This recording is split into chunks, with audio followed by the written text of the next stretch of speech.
Hey, everybody, welcome. I'm Natalie, and this is Scientology Life After a Cult, where we're going to do a very culty recap of some Scientology shenanigans that are being further exposed.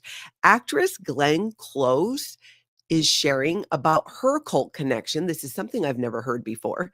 Grant Cardone has been under FBI investigation. All kinds of stuff is breaking loose right now, I'm telling you. There's even some news with the currently imprisoned NXIVM leader trying to make some claims. I don't know if it's true or not, but let's look at it. Tons to go over today. Welcome, everybody. Thank you, moderators, for being here. Hello, members, and everybody in the live chat. Crazy cold here. I want to hear your temperature, because I either want to feel like there's some people with me, I'm not alone in freezing, or I would like to be jealous and yearning for your warmer temps. Here in Minnesota, where I live in the Twin Cities, it is minus 31. Now that's with a wind chill, the air temp, I don't even know what it is. I just saw minus 31 and was like, oh my gosh, I cannot leave the house today. We're under a cold weather advisory. That's where notices get sent out saying that your bare skin can freeze in 10 minutes. What am I doing living in a place where my skin can freeze in 10 minutes? Well, it only happens usually for a few days here and there during winter. Outside of that, Minnesota is actually a fantastic place to live. I love the people. I love the lakes. I don't feel landlocked. I'm actually surrounded by water. If you look at a map of where I live, you can see so many lakes around. But still, you guys, fortunately, there's no school for a lot of schools today on account of it being Martin Luther King Jr. Day. And many other schools that still had school today are canceling. Ooh, 46 where you, whoa, cats meow. That's cold for LA. That feels very cold for LA. Keep them coming. Yeah, 6 in Kansas City, Nolo. I'm telling you, it's crazy right now. Nuts. Absolutely nuts. Minus 13 for Nancy. Oh my gosh. She loves it though. She loves the cold. She's a different type of person. Every morning I'm like, I'm freezing. I can't leave the house. She's like, I love it. Not me. All right, everybody, let's jump into some culty stuff here. Let's kick it off with Church of Satire-tology, because they bring the funny. They just bring the funny. And it is satire, which is what makes it funny. I'm sure Scientology loves this. This video specifically talking about the Freewinds. For those who don't know, yes, Scientology does have their own ship, their own cruise ship. I actually went on it. Did I go once or twice? Once or twice. I feel like it was once. Did some courses, did some of the excursions. They tried to make me not do the excursions because they're like, well, you should be on course the whole time. I'm like, really? Because in your literature, it said that, there's scuba diving and all these excursions. So are you saying now that's not part of it? My ass went on those excursions. I wasn't about to listen. But I was seasick on the ship. And they were handing stuff out to us. I don't know what it was. It wasn't drugs, because Scientology's not down with that for motion sickness. I don't know what it was. It did seem to help a little bit. That's my experience on the Freewinds. So let's look at this from the Church of Satire-tology. On the Freewinds, there's always something to do. Want to catch up on your favorite hobbies? Too bad. The only thing you'll be catching is the next task on the endless list. I just laughed through this whole thing. I'm going to link it down below with all the videos today. We're going to finish watching that clip, but watch the whole thing because it's just like one funny thing after another in this video. From scrubbing decks to maintaining equipment, your day is packed with exciting challenges. 24/7, year-round. So true. So on the Freewinds, for Scientology on their cruise ship, they deliver these conventions, and they're like competency and leadership. And basically what you do is you work for free. They say, oh, these are team building exercises. And maybe there's a little bit of truth to that. But when I've seen it, because I never did those. I did a course. I would go on course in the afternoon. I would take the mornings to do excursions. I was such a, what they call in Scientology, a dilettante. I had other fish to fry, as they say in Scientology. Your girl was in Aruba riding a jet ski when I was on the Freewinds ship. I was going to take advantage of all of that. I went on tours in Curacao. I got to visit a lot of places because I didn't listen to Scientology and just stay on the ship. But this video is hilarious. Asen says, even the old style voiceover is fitting. Truly, truly it is. Yeah, the Freewinds. It's just such a joke in so many ways. Now let's take a quick look at an article about Lisa Marie Presley's twins. And some of you might know Lisa Marie Presley has a set of twin daughters that she had with her former husband, Michael Lockwood. And as I understand it, they do live with the dad, but the girls are 16 now. And they were on Instagram remembering their mother. It's been 2 years since Lisa Marie Presley passed away. And for one, I feel like it just happened. I can't believe it's been 2 years. So the girls were on Instagram just sharing about their mom and remembering her. I'm going to link this down below in case you want to read the whole thing. My interest in it was just noting that the girls seem to be doing well. And I can't even imagine what it's like for them to lose their mother so young, and her other, her grandchildren as well, Riley's kids. There's just so much hurt there. Says Lisa Marie Presley's twin daughters are paying tribute to their mom on social media 2 years after her death. For those who don't know, her 16-year-old girls, Finley and Harper Lockwood, are on Instagram now. It appears they've only been posting on the platform for a couple of months, giving their followers a few glimpses into their lives as teenagers. God, my heart just goes out to them. It's just that family is like generational tragedy. I hope that things turn around now. And I'm also glad, most of all, that they have no connection to Scientology that we're aware of. Michael Lockwood was never in Scientology. I'd never heard that. So these girls are being raised far away from Scientology, especially since we don't know, I'm still not sure where Riley Keough is at with Scientology. It's something she says they're a little conflicting. I'm not sure. I don't have in my mind I know she's definitely a Scientologist, or I know Riley Keough is definitely not a Scientologist. I don't know. I can't tell. I don't know if she'll ever say. I hope she does. Marlene says she recently read her book finished by her daughter, Riley Keough. Worth the read. I agree. I listened to it on Audible and it was heartbreaking. I had no idea how much suffering and pain Lisa Marie Presley endured throughout her life. And then you add into it a human trafficking cult and the complications that Scientology brings to any family or relationships. I'm so happy that her daughter Riley is doing well, and these other girls as well. So I'm sure we'll hear more about that. I don't know how involved or not involved Priscilla is in their lives. I mean, who knows? We don't know. We only know what they put out, right? We're just watching it here on the internet. Now let's talk about something else in the headlines here when it comes to cults. Convicted NXIVM cult leaders. Defense accuses FBI of evidence tampering. Let's look at this. Yes, you heard that right. Keith Raniere is accusing the FBI of evidence tampering. Convicted NXIVM sex cult leader Raniere is serving a 120-year prison sentence for racketeering and sex trafficking. I suppose if you're serving 120 years, you might want to be grasping at straws or coming up with things that might get you out or your time reduced. I guess you have nothing but time to work on that. I don't know. So this article here goes on to say that expert cybercrime analysts for a convicted sex trafficker say evidence for some of the most shocking charges against him was tampered with and planted on storage drives that were supposed to be in secure FBI custody, according to court documents. So that's interesting. So he's saying they had it and then they added stuff to it. NXIVM sex cult founder Keith Raniere, 64, is serving a 120-year sentence at a federal prison in Tucson, Arizona. Well, at least it's not going to get too cold there. Prosecuted, he recruited women and girls into a sex cult disguised as a self-help organization. He had an inner circle of slaves and masters. Some of the women branded Raniere's initials on their bodies. Prosecutors allege he held a domestic servant captive in a room for nearly 2 years.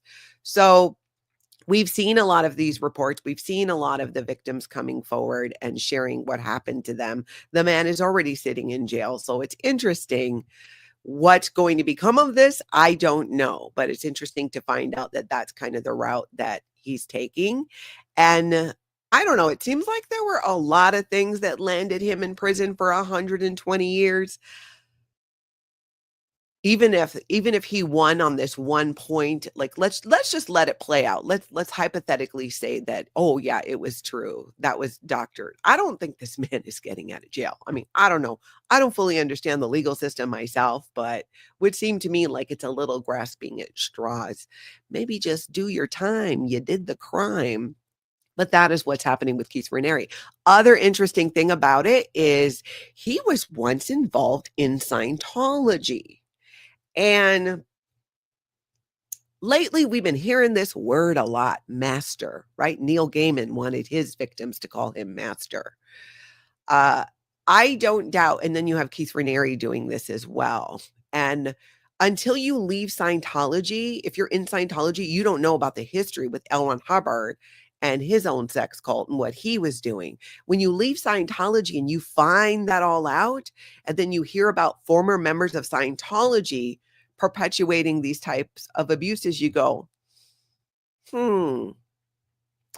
Though while I was in Scientology, that was never the narrative. We were given a completely false narrative about L. Ron Hubbard. We were told that he rescued a girl from the sex cult in LA that Jack Parsons had going. He rescued her. He was undercover working for the government.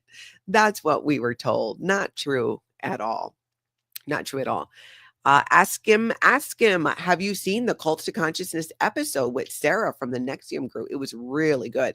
I did, and I agree. I also saw, I think it was Sarah who did a TED Talk about it. And as a former cult member and cult survivor, I related to a lot of what she said. It's so incredible when I learn more about other cults, how it still continues to help me piece together the pieces in my life and my past and my cult. I wonder if other former members feel that way as well. You guys tell me, anybody who's been in a cult, or did I see Liz Gale go flying by? Hey, girl, what do you think, Liz?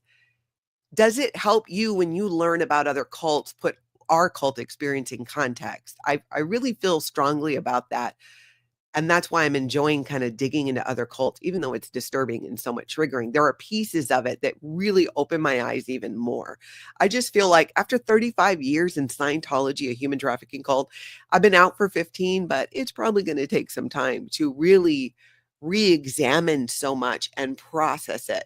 Because much of what happened to me, my experience in the Sea Organization, in Scientology, the things that were harmful, negative, or abusive, I kind of compartmentalized and pushed away. And part of my recovery from Scientology has been re-examining these things and truly processing what happened, using the right terminology, trying to understand how and what pieces of that indoctrination were Scientology versus who I am. It's a lot. It's a lot, you guys. It's a lot. Let's see here. Okay, so anyways, I'm going to link that down below, that whole Keith Raniere mess, and you can take a look at it and see what you think. I don't think it's going to help him, but we'll see. So Liz Gale says, it 100% helps me to learn about other cults, especially at first. It was easier and safer to see coercion in other groups before I could admit Scientology was a cult too. In some ways, cults are all the same. Girl, yes. I agree. And that's interesting. And that's why I think adding in information, just, talking about other cults is so helpful, because if you've been in a cult, it just helps you process. In fact, I've got a clip coming up I'm going to share with you about an interview I did over the weekend with someone who's a former Jehovah's Witness, and here on YouTube. So we're going to talk about that coming up. First, let's take a look at actress Glenn Close and her cult experience. It was not Scientology, so spoiler alert. I never heard about this. I did not know she grew up in a cult. Did any of you? Maybe I'm just the last one to find out. Maybe, which is fine. I could just be the last one to know. I did not know this. Let's take a look at this. And again, this is Glenn Close. Glenn Close reveals how she survived childhood in a cult. The Hollywood icon moved to a commune when she was 7 after her father joined the moral rearmament movement, which is an interesting name. So this article goes basically into how she grew up. She was like, I think 22 years old when they left. And it's really interesting to hear her talk about it. And apparently it's not the only time she's talked about it. So this has been out there. And I read a little bit about the cult. It existed a long time ago. Some think that it still exists in some form. And it does. It sounded outright culty. And hearing her experience and how that kind of shaped, her direction and path. I would love it if she would talk more about it, because I really appreciate that. I love hearing from former members of cult, especially ones who go on to have a life and achieve some success despite their upbringing. And let's be honest, it's just not that way with cults. Many people, many of you never in Scientology, but all in on ending this cult, have had that experience, some type of trauma, something in childhood or your upbringing, but have managed, whether it's through therapy or different tools, to be able to move beyond that. I would love to see her actually talk more about that. Gosh, it would be I'd love to interview somebody like that. Like how do you process that now? I just want to know what's going on inside her head about it. Amy Kimball says, many of times cult environments promote isolation, manipulation, and unhealthy dynamics, leading individuals with limited understanding of healthy interpersonal interactions and boundaries. Absolutely. That is so true.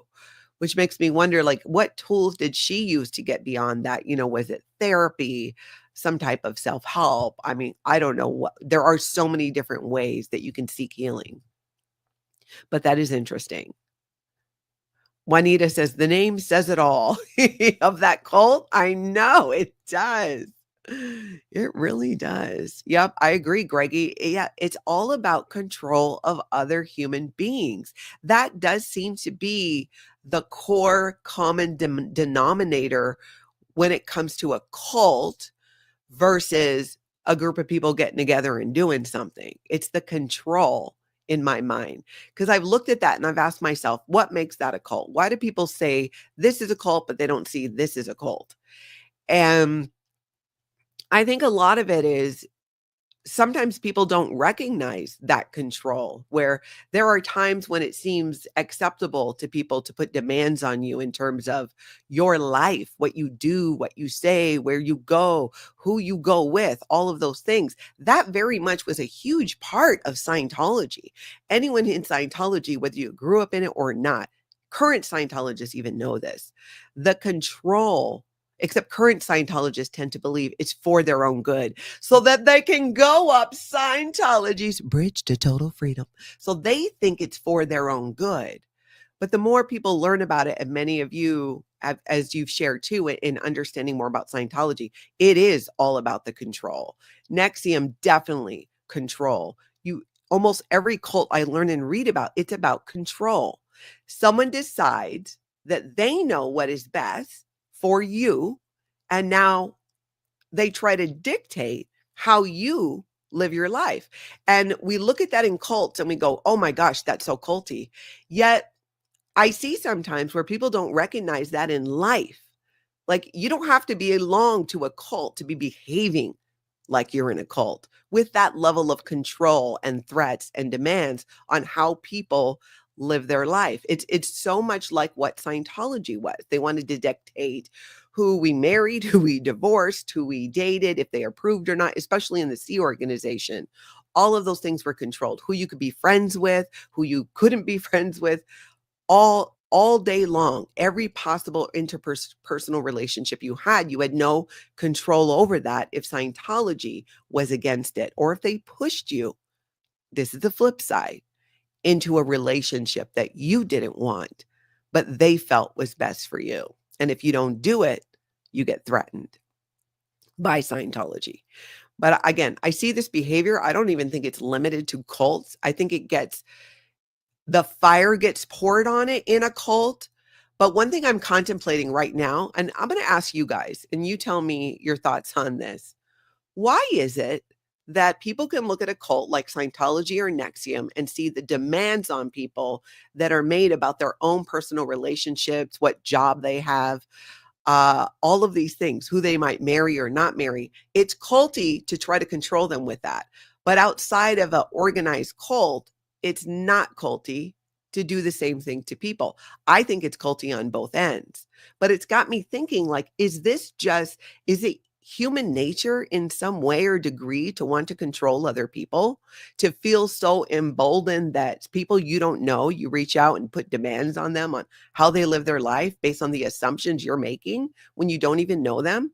Are all of you in the chat willing to send me a list of all your friends so I can vet them for you and make sure it's okay? Scientology does exactly that. NXIVM does exactly that. So why is it okay if you're not in a cult to behave the same way? And is it human nature? I honestly don't know. I'm just amazed.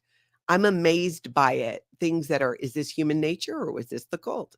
Or does the cult amplify those things in human nature? I could do a whole video just on that, and we'll want to hear from you guys on this, because it's something that since I left Scientology 15 years ago, I've noticed in different circles and communities that have nothing to do supposedly with a cult. And I've still seen that. James Steele is giving Scientology donations for good causes, like giving cannibals a hand. I get it. A hand. Yeah, absolutely it is. I do believe it is. Good one, James Steele. Good one, James Steele. Good cannibal joke on a Monday. Just a Northern Girl says Patricia Arquette, Rose McGowan, and Joaquin Phoenix were also in cults as children. You know what? I did hear about that. I would like to learn more about that. Maria, Greece here, as all over the world, just cults are more organized than governments. Kind of does seem like that to a degree. Nancy says, I think there has got to be bait to get you in. Then the control happens. Mary Kay is a fine example. You get a red jacket, a pink Cadillac, etc. That's leased. Yeah, it is interesting, though. I mean, it's fascinating. Human behavior is just absolutely fascinating to me. Fascinating. Juanita says, I think that it's the nature in some humans, nature detached to reality. Oh, that's interesting, Juanita. Yeah. Greggy says, I think it's similar in a way to being in a bad relationship or friendship. It's tougher to see how bad culty it is when you're in it than it is when you're on the outside looking in. You're so right. You know what? And maybe that's it. Maybe kind of that is the bottom line. When you're in it, it's difficult to see because you're so close to it. And often it's only when you either take a step back and put some space between you and that you might recognize that you're exhibiting signs of a cult member by threatening people and trying to control what they do, because that's what gets done in a cult. Greggy, that makes a lot of sense. That really does. It does. Chuck Ross, there is no word in English for lust for power. There are greed for money, lust for sex, but no word for power. Huh. Interesting, Chuck. Thanks for chiming in. Oh, Kathy Scogans, you're right. Most cults get you at a low point in your life. There does seem to be that susceptibility when you're in a vulnerable place, because we know Scientology does that. We do. They do their, find your ruin, rub your face in it, and then show you how Scientology can help you with that. Speaking of Scientology and how they think they can help, let's take a look. They've got an event happening today. I do believe this is in Clearwater. So anybody out that way, you might want to know about this. Scientology Information Center to honor Dr. King's 95th birthday. So this is today at 5 o'clock off of Cleveland Street at the Scientology Information Center. The community is invited to a celebration of the 95th birthday of Dr. Martin Luther King Jr. at the Scientology Information Center. 5 p.m. to 7 p.m., the celebration will feature performances of famous civil rights songs from the 60s by international singing sensation Judy Bishar. There'll be refreshments. Dr. King's dream of equality has carried Americans forward to today when, as he so eloquently stated, he had a dream that little Black boys and Black girls will be able to join hands with the white boys and white girls as sisters and brothers, said Pat Harney, the organizer of the event. You guys know Pat Harney has been a spokesperson at times for Scientology. She's a Sea Org member. She seems to spend most of her time in that information center there. Goes on to give more Martin Luther King quote and try to tie Scientology into, they're trying to position L. Ron Hubbard with Martin Luther King Jr.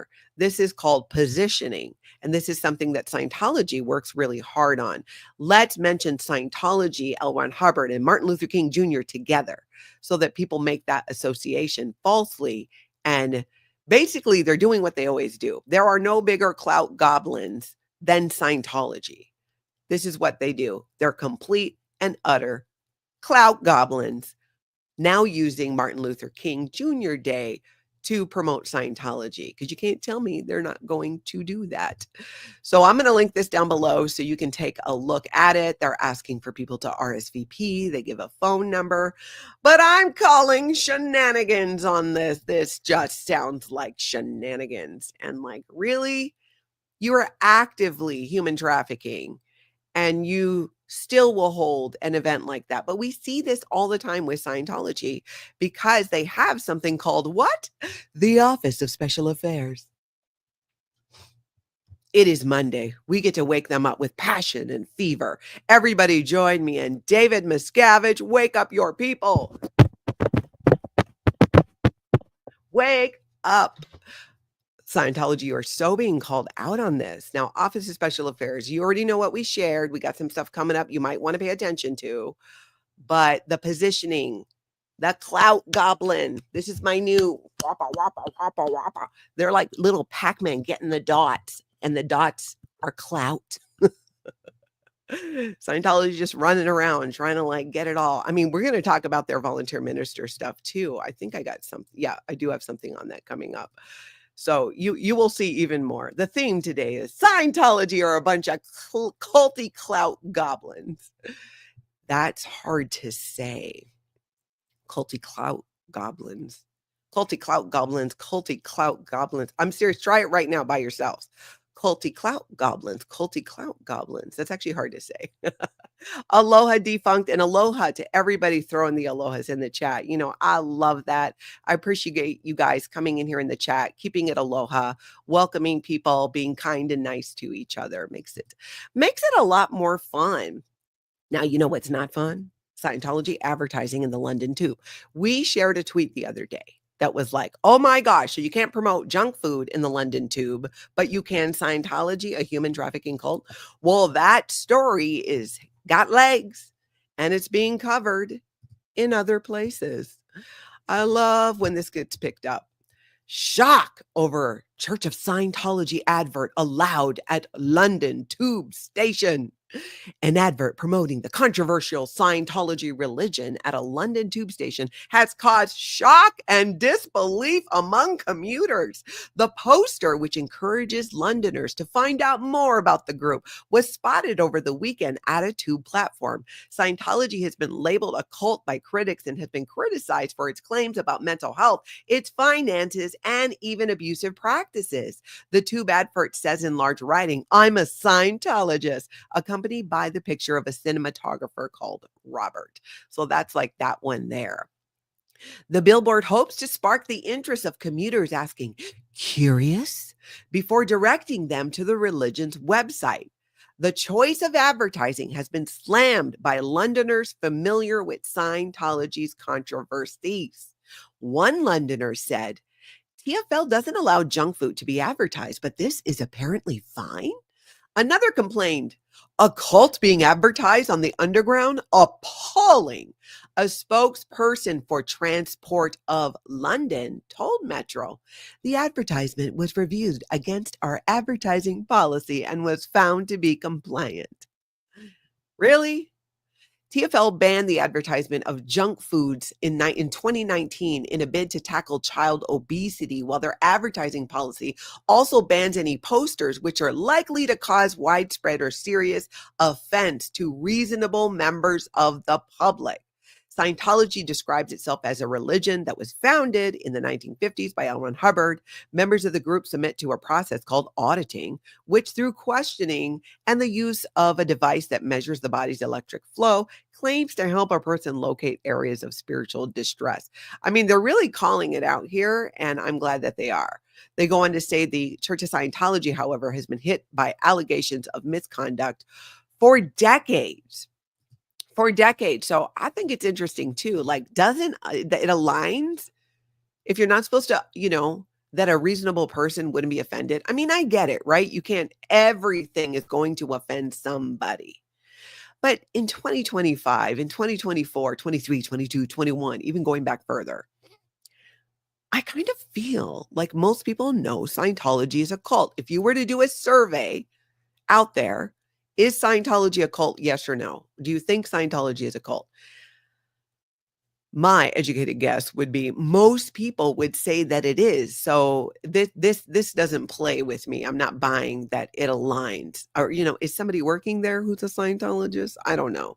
Could be. Wouldn't be the first time they did that. Let's not forget. Scientology did infiltrate over 136 different government entities back in the day. So, yeah.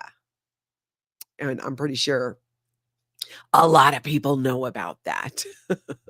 Mayor's Girl says Londoners need to start writing in about how offended they are about the ad. That's a great idea, Mayor's Girl. I'm going to link that article down below because it probably says in there somewhere who people can reach out to about that. Hey, Janet from another planet. Thank you. That's very kind of you to say. I appreciate that. And thank you for being here. SP Crusader, yeah, are they doing the emergency condition? Promote. One of L. Ron Hubbard's genius plans he came up with are like steps you do if your graph's going down a little bit and you promote. Well, Scientology is definitely in a state of emergency, if not worse. So I guess they'd be doing that. Susan Good Grandma, thank you for the reminder. Hit that like button, y'all. Hula on over, give it a tap, and hit that subscribe as well. All right, let's see. Oh, yeah. People were booing at the parade. That's right, Jamie. They were already booing before Jessica and Scientology audit were there. See, that says a lot. That just says a lot. I feel like people know. So, yeah, I don't know. I'm not buying it. Let's take a look now at, there's a video. We're going to look at a clip from T per Scientology audit that shows more Scientology volunteer ministers, or vulture ministers, as they're starting to be called across social media, were out in Los Angeles, taking supplies for themselves. I'm going to share a clip, but I'm going to link it down below so you can see the whole thing. This person was volunteering and saw this firsthand. So this person, again, this is a firsthand account of what they saw. So this is what it says. At first, the volunteers seemed to be genuinely helping. As I continued to observe, it became clear that they were taking donations and loading them onto their truck. What initially caught my attention was the volunteers standing to the side with a Costco-sized pack of toilet paper. When I asked what was that for, she claimed it was for an animal rescue operation. Now, this is something that we've heard. They were saying, oh, it's for an animal rescue place. Well, I don't know what you needed the tampons for and other feminine hygiene products. I don't know. But it's really shady because their story started to change when this person would ask them again, like, well, I'm not understanding. It's like Scientology's story started to change. So they were totally busted for doing this by multiple people who were there and who were sharing about this. Hey, Fat Grammy. Wouldn't it be great since Scientology makes so much of stats if stats bring it down? Yes. I have found in my personal experience of leaving Scientology and protecting my family, the most effective in my situation, in my example, way of getting away from Scientology was using Scientology against them. And I talk about it in multiple videos. I'm going to be doing more videos about that. Some shorter videos that I'm hoping will help people either under the radar or who've left Scientology or even in another cult. Head over to Mona Fat Grammy's channel. If you are a former Scientologist, regardless of how long you were in, she has a Google Doc where she's trying to, speaking of these statistics, track some numbers. You can use use an email. There's nothing identifiable. Use a different email if you don't want to use your regular email or be identified. And no part of it are you sharing an exact story. So there'd be no way to trace it back to you. There are a lot of yes or no questions, but the numbers are very important. And again, you can go over to Mona Fat Grammy's channel, find that Google Doc. I think she's got it linked on her community page. We shared it last week. And again, if you are a former Scientologist, fill that out, because those statistics, those numbers, how many people were on the RPF, the Rehabilitation Project Force, which is like their gulag, is, I think, going to be very helpful and very key. So thank you for bringing that up, Fat Grammy. Oh, you did. You posted the results yesterday. Okay, cool. We'll have to check that out. Jersey Jan said, tampons for an animal rescue org. Okay. I'm with you, Jan. I'm like, why'd you need that? They had an answer for everything except the answer, started to change was the thing. Yeah. Mary, good point. Did you have to buy your own toilet paper? People must have been stealing it constantly. In the Sea organizations, yeah, totally had to get my own toilet paper. They didn't provide it. There were people, if it was provided, would take it so that they would have toilet paper because it was always running out. So you're $47 a week. You got to buy your own snacks, any supplements, any personal care hygiene items, unscented, which are more expensive. You got to pay Scientology to do your laundry. On top of it, on top of it, on top of it, on top of it, on top of it. Stasia, maybe F. Sciento has seen the Charmin ads with the bears. Yeah, so they're just after it. Yeah, I know. I'm like, come on, what are you really doing with that toilet paper? Where's it going to go? I just can't help it. And then I'm like, well, if it's going to Sea Org members who don't have toilet paper, then shame on you, Scientology. But at least someone who needs it is going to use it. But still, that's not what it's meant for. These are resources that are meant for victims of the LA fires, not to subsidize, allegedly, other Scientologists or people in the Sea organization. Now, let's see. I'm going to link that down below so you can check the whole thing out. Also came up on X here that Nancy Cartwright, the voice of Bart Simpson, a Scientologist for many, many, many, many years, who has donated millions and millions and millions and millions and millions of dollars to Scientology, was also out walking the walk, I guess. Dan Walks LA shared this on X. Well, Miss Nancy Cartwright, working with the despicable Scientology volunteer ministers who are responsible for looting the Pasadena and Santa Anita fire relief efforts. Despicable #cult. And there we have her there in her volunteer minister's uniform, doing her thing. That's the voice of Bart Simpson, just out there, promoting that cult that she gives so much money to. Oh my gosh. I'm really blown away that she's still in Scientology. But let's be real, celebrities are treated differently in Scientology. And that's a common question I get. Natalie, why do so many celebrities still stay in Scientology? Well, number one, I actually don't think there's that many celebrities left in Scientology because so many have left. But it's because in large part, they have a different experience. Tom Cruise is treated like a king. Anything he wants or asks for materializes. It happens. I would imagine it's the same for somebody, not to the level of Tom Cruise, but somebody like Nancy Cartwright would be treated very VIP in Scientology. There are different ways, depending on where you are in the Scientology hierarchy, of how you're treated. The more money you donate these days seems to be the determining factor of what determines how you're treated in Scientology. And even that doesn't always fully protect you. I mean, look what happened to Leah Remini in Scientology when she left. And she had donated money, maybe not as much as Nancy Cartwright, but it really is all about the money. All about it. Maria, that's right. They were also taking diapers. And you're like, wait, are you going to put diapers on the dogs? These are human diapers. But okay. Yeah, they were not being honest about it. They weren't. That's the thing. Let's see here. Yep, Gerald, the people still in don't know Scientology is doing harm. That is correct. A lot of people in Scientology have no idea. They are not allowed to read anything that paints Scientology in a bad light or, is a critic of Scientology or, God forbid, a former member. They're not allowed. They're not allowed. But I want all of you people who are under the radar in Scientology who are watching, just keep going. Keep going. When you are ready to leave and be able to do so, it is going to be amazing for you and your family. And hopefully you're able to leave with your family and there won't be any added disconnection. But it's tough. It's tough. And I just want to acknowledge, I know how hard it is. And I hope that my videos and other videos of people who've left Scientology helps, because I know it helped me. A big part of why I continue to show up on YouTube and share my experience, expose Scientology and other cults, is because I know how much that helped me leave. I spent 2 years as an under the radar Scientologist, making my plan to get 3 generations of my family out and away from Scientology.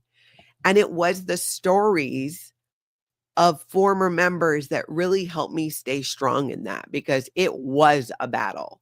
It was a battle. Survive the Kool-Aid. It's just sad that so much money goes to Scientology. There are so many other worthy causes as to where our money goes. Absolutely. That's so true. Think of, like, with the resources, the financial resources that Scientology has, how much good they could actually do. But they never will, because they can't break from the basic tenets of L. Ron Hubbard. They can't change it unless David Miscavige does. So, but I don't see him ever going, you know what? Let's start doing some real good. Yes. Maybe I won't buy these super expensive suits and have so many like residences all over the place. Yeah, I just don't see that happening. Why would he? Because he's getting away with it this whole time. All right, now let's take a look. There's a channel, I think it's like Beefy Train. I'll link it down below. This person ran into a Scientologist who is handing out promotional items. And what the Scientologist said about Scientology kind of shocked me a little bit. Like, what? What did you just say? Girl, you know that's not true. You know it's not true, and you're saying it. Let's listen to this. Nothing as crazy as there. Oh. Scientology. Yeah. What does Scientology really mean? I always hear about it. Do you guys believe in God? Absolutely. Okay, so what is the difference between like? Okay, right, what she said there. He says, do you guys believe in God? She's like, absolutely. So this is how Scientology hides behind this. When Harper said there are 8 dynamics, which are basically different aspects of your life. And one of them is the supreme being. And they say, well, we don't get into that. It could be God, it could be Allah, it could be whatever, right? They don't specify. But that is not something that becomes ever part of a Scientology practice or the Scientology religion. Having a relationship with a higher power? No, not part of Scientology. I believe, and many former members believe, the only reason L. Ron Hubbard said or tried to acknowledge a higher power was to basically be able to recruit people who might be Christian or have other faiths. Because what Scientology does is they go, oh, you know what? Come over here. It's fine. Scientology, it just like helps you. It helps you get more organized and just be a better person. Kind of like what Rebecca Minkoff used to say when she was on The Real Housewives of New York. It's just something I use to just like help me be more organized. Like, no. I mean, it could be. There are aspects about it, but they really downplay it. James Steele. Natalie is like 10-ply toilet paper, super strong and absorbing. I love that, James. That's hilarious. Anyways, there's more of that conversation that goes on with that guy. I'm going to link it down below so you can see the whole thing and see a Scientologist in action trying to spin Scientology to somebody on the street. And obviously, this is a person who's not familiar with, I actually don't think this channel is one that live streams or protests Scientology. It struck me as just like kind of he happened upon. So, but it is hilarious to watch because I was like, what? What is she saying? I can't believe she just said that.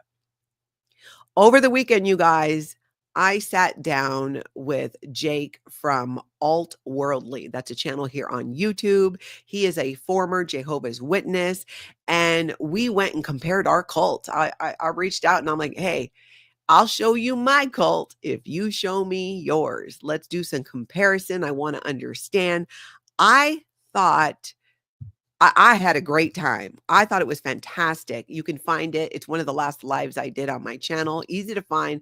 I'm also going to link it down below. Let's take a look at a clip. All right. One thing about Jehovah's Witnesses is they actually have a pretty specific timeline of how they think the end of the world is going to come. So they're very much into interpreting modern world events and associating it with Bible prophecy. And who decides that within the Jehovah's Witnesses? Like, is there a main leader? In Scientology, the cult leader is David Miscavige, and his word is final, and he rules with an iron fist. What would be the equivalent? Do you have a David Miscavige in the Jehovah's Witnesses?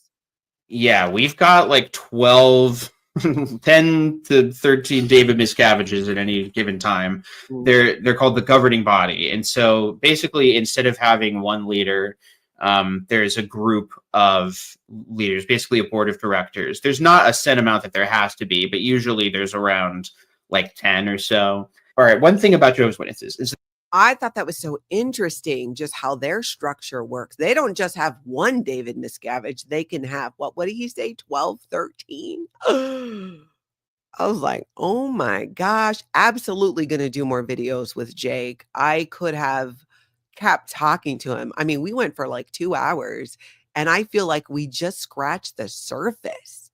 It's so fascinating to see the similarities. And I remember I was talking to him and thinking, wow, some of the more severe control in the C organization, because in Scientology, the higher up you go in the organization, the more control is put on you. In the Jehovah's Witnesses, their everyday JWs are being treated like to the control level of a Sea Org member. And I thought that was interesting. Some things seem worse, some things seem better, but fascinating because, again, cult is a cult is a cult. Like, cults be cultin'. Cults be cultin' all day long for years. And Jake does such a great job of laying that out. So if you haven't, I'm going to link it down below. Go follow him. The stuff he shares about the JWs it's enlightening, but I like too that he does it in a fun and entertaining way. I always appreciate that. And that's what I try to do here because I mean, it can be difficult talking about cults and culty stuff. And I spent 35 years not being able to laugh or joke about it. So I'm the world's biggest joker and degrader, as Scientology would say when it comes to this. I just feel like laughter is a part of my healing. And Jake brings that as well. So do go check him out. Yep, Nolo, love that video, learning more about JWs. I think it helps us all. Again, going back to just the more we can understand about different cults, and like even Liz Gale said, it helps us understand and process our own experience. It really is amazing to learn about the different people in different cults. I appreciate them sharing their stories. I do want to do a collab with somebody on maybe who's on YouTube and already has a channel about their experience in the Mormon church and the differences between mainstream Mormonism versus like what do they call it? There's the LDS, which is like mainstream Mormons, and then the FLDS, which is where they practice more polygamy. That's as I understand it. I'm still learning, but I just cannot wait to learn more about that. Survive the Kool-Aid. As bad as the experience was, laughter is a better way to recover a bit. I agree. I feel like it just helps to like keep it going. Keep it going. The education of it and the learning. I mean, if we're going to learn and get an education, why not do it in a fun way? Why not make it entertaining? I just feel that that's helpful. And I like that Jake does that. All right. Now we got to talk about this Grant Cardone mess, y'all. And boy, is it messy. So let's see. Last time I did a video about Grant Cardone, we were talking about how Grant Cardone sued John Leisure, who was this billionaire, super rich guy. I think he owns T-Mobile or something. Because John Leisure was like, you're not a billionaire. Show me the receipts, Grant. Called Grant Cardone out on being a billionaire and said a bunch of stuff. And these two wealthy guys were just back and forth fighting, and then they were suing each other. And we thought, oh, this will be interesting, getting this lawsuit going, see what happens. Well, it would seem that no money has exchanged hands, but John Leisure did have to make an apology to Grant Cardone, which Grant Cardone, of course, posted on his socials. But there's more to this story. We're going to look at a couple clips to back this up. So John Leisure offered that apology like a year ago when this lawsuit started, and Grant Cardone was like, I don't think so, not accepting it. Now, all of a sudden, Grant Cardone is accepting the apology and ending the lawsuit. So why? I get it. They cost money, time, all of that. Exactly those reasons.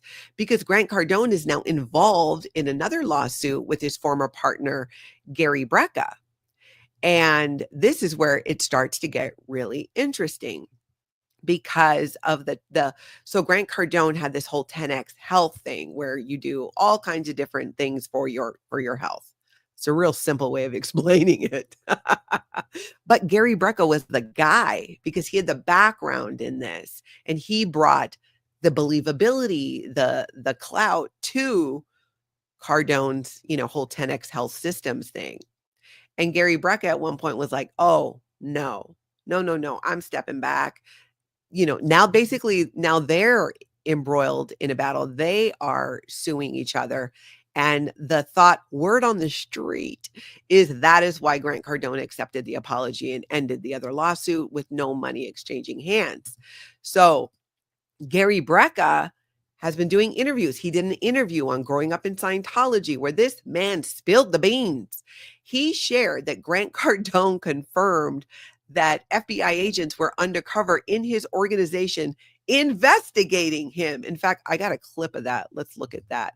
And then we're going to look at something else. Actually told us that Cardone Capital had been under investigation by a federal agency for the better part of 2 years, and that undercover federal agents were posing as employees inside of Cardone Capital. And he very casually told us that Cardone Capital had been under investigation. Did you get that? They were posing as employees in Cardone Capital as part of this investigation.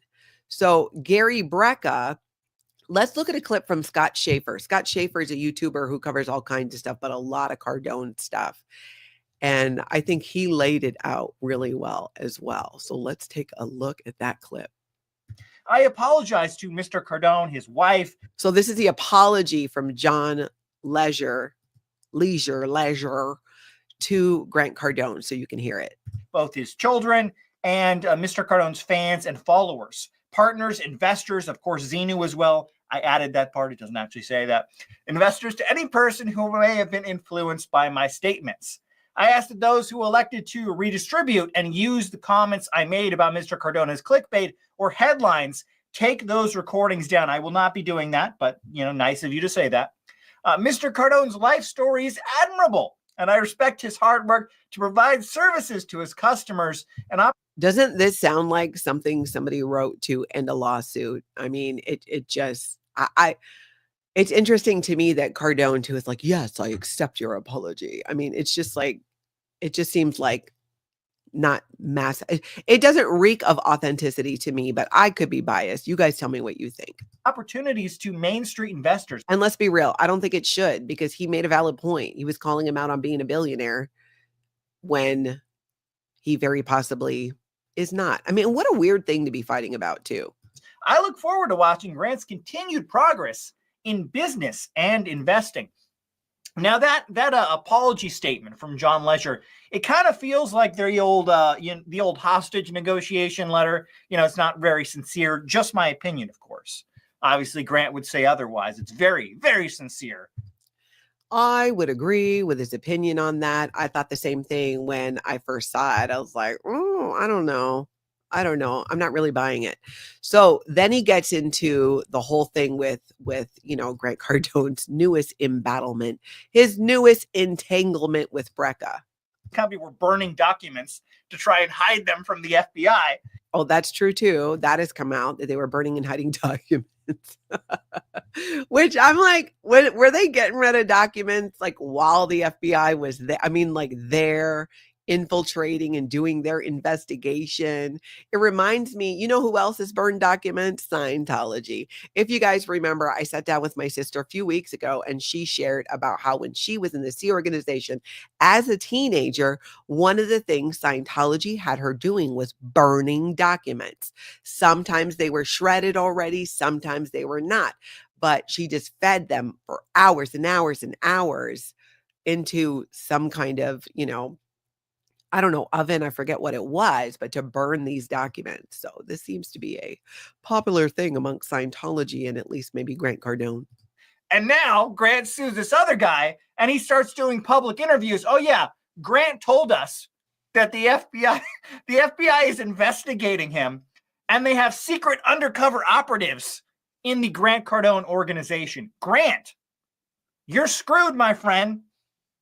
I don't want to, I think you might go to prison. I got to be honest with you. That's just my opinion. Got to be careful. Grant's throwing off all these lawsuits. Got to be careful, guys. But just my opinion. I think the FBI is going to take you down. Now, the FBI works very slowly, guys. So, and that is very true. They do work very slowly. This is something that could take years. There's been cases where they started investigating back in like 2018, and they're just coming to fruition now. The wheels of justice move very slowly. But I think it's exciting that at least those wheels are turning. At least there was the investigation. And who knows?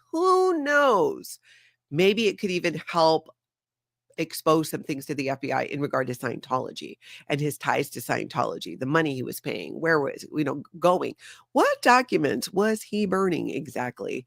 You guys tell me, what do you think? Put a 1 in the chat if you think Grant Cardone will end up in prison, and 2 if not, he's just going to keep getting himself off of that hook. I don't know. I feel like change is a coming. Change is a coming. Abigail, exactly. If the cult of Scientology has anything to do with it, they're going to stall as much as possible. Yes. All right. Jersey Jan doesn't think so. James Steele's like, yes. Niece is yes. Totally Jersey. No. Kathy, no. Marcy says, I'm hoping in the U.S. too. Oh, this is Marie in the U.S. Okay. Mr. Dam too thinks so. Jersey Jan said his money is going to get him off the hook, unfortunately. And that could very well be, but during the process and with all of these things coming out, especially what Gary Brecka has been sharing, I don't know, it just feels like it's really helping that along.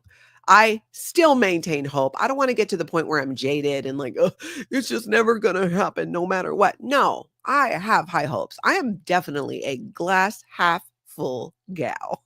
So I think I would put my money on, yeah, I think he is going to go to prison. We'll see. We'll see, though. We're going to keep an eye on it. We are.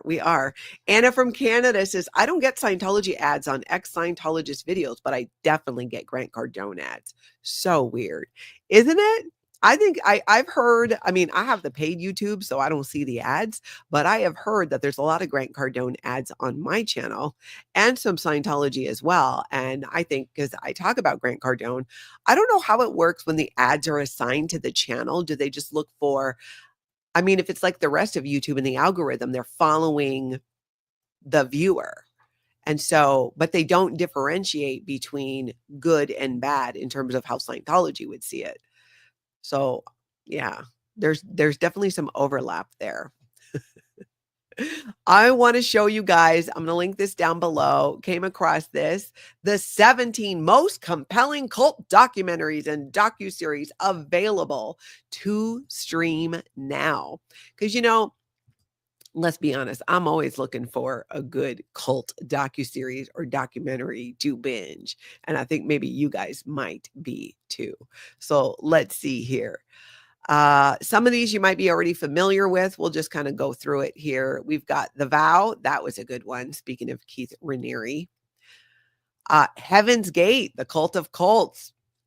Disturbing, also a good show. Going Clear, Scientology in the Prison of Belief. A lot of people like the book more, but a lot of people didn't read the book and they're catching the documentary. And that's how they're learning about Scientology. Sons of Perdition. This one I did not know about. I did not know about this one, but it follows 3 teenage boys who escaped the Fundamentalist Church of Jesus Christ of Latter-day Saints. So the LDS. I feel like the Mormons got their abbreviations and acronyms a lot, just like Scientology in ways. Jonestown, the women behind the massacre. There's been multiple documentaries about this, but this one sounds interesting because it's behind the perspective of the women who are involved. You've got the Rajneeshpuram, this one there. Wild Country. You know what? I started it, but I need to finish it. NXIVM, India Oxenberg. I saw that one. That was a good one. This one, The Source Family. I don't think I saw that one. If any of you have seen these, jump in the chat. If you're on the replay, jump in there and tell me your thoughts because, you know, there's only so many hours in a day. I'm going to have to prioritize some of these that I've not seen. What is this one? The Way Down, God, Greed, and the Cult of Gwen Shamblin. Oh, that's another one I'm realizing I started and I didn't finish. Waco, The Rules of Engagement, massively disturbing. Saw that one. Kumare official trailer. This one I was not familiar with, but it says, and I think it's Kumare, is terrifying. Not because it's about a dangerous cult like the others on this list, but because it's about what it takes to make a cult. That sounds interesting. Q, Into the Storm. I can't remember if I saw this one or not. I feel like I might have. That's about QAnon. Definitely saw this one. Prophets Pray. This one looks like it's on Showtime. Cult Massacre, One Day in Jonestown. So another Jonestown one. I don't think I saw that one. Holy Hell official trailer. I've not even heard of this one. A new age spiritual group called Buddhafield. Check that one out. Love Has Won. Ooh, I saw this one. I did see this one. This one was a great documentary, but man, what a scary cult. Dancing for the Devil, the TikTok dance one. I remember seeing that one. And that's number 17. They're on the list. Let's see. Oh, Marlene says The Vow and Going Clear are 2 definitely to see. Okay, I saw those. Definitely. Waco was down the road from my Mima's house. Wow, Kathy. That must have been quite the experience for your Mima. Nola says, I just started the TikTok dancing cult documentary last night on Netflix, and it's so good. Ooh, we should talk about that. Let's see. Oh, yep, Asen, that's right. That Gwen Shamblin, the crazy-haired lady who enforced diets on people. Also similar to something that Scientology has done. Did you know that you could not be overweight, like really overweight, and be at the international base? Like it was part of the qualifications. They definitely had a leaning towards getting the attractive people to be approved and grow up there. Did y'all see that movie or read the book, The Pretties, The Uglies? Anyone? Bueller?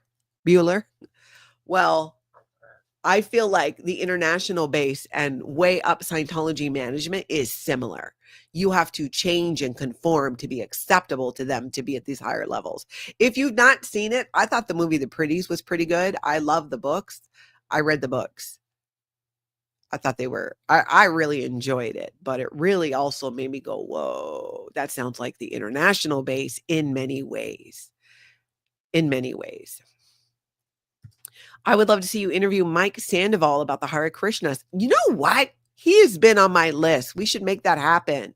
Mike Sandoval, if you are listening, can you reach out to me again? I'll go digging in the emails, but we should do that. Thank you, Mena. We should absolutely do that. Asen, what was the cult River and Joaquin Phoenix were in as kids? I don't know. Does anybody know? I think we can probably Google it and find out. Yeah, definitely. Let's see. Where am I at here? Today, I'm doing something tomorrow, I think. Want to give you guys a heads up. Tuesday, January 21st, 2 p.m. Central Time. I'm going to interview John Atack, who wrote the book, A Piece of Blue Sky.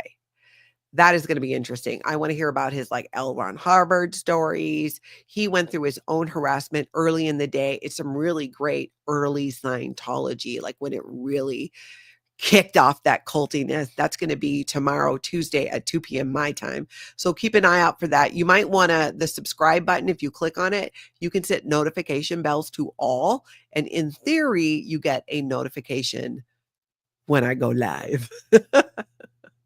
So I think it works sometimes. I don't know, but I'm going to keep saying it. I'm going to keep saying it. Yep. Paralyzed to paralyzed. It's going to be a good one.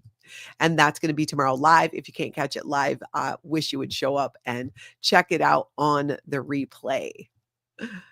Oh, the Children of God. That was the one for the Phoenix kids. Okay.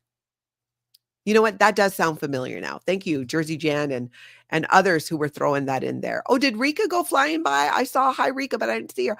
Aloha, Rika. Rika, y'all, was outside Portland recently. So if you want to go check out some protest footage, go over to her channel and check it out.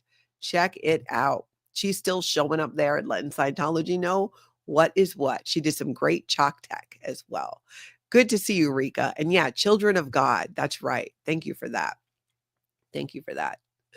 All right, that's what I got for you. You guys know the drill. I will see you soon. Maybe we'll see. I might do something later on today. You never know. You never know. It is so cold here in Minnesota. I can't leave. I can't go anywhere, but I do have a pile of other work that I have to get to. So we'll see where the day goes.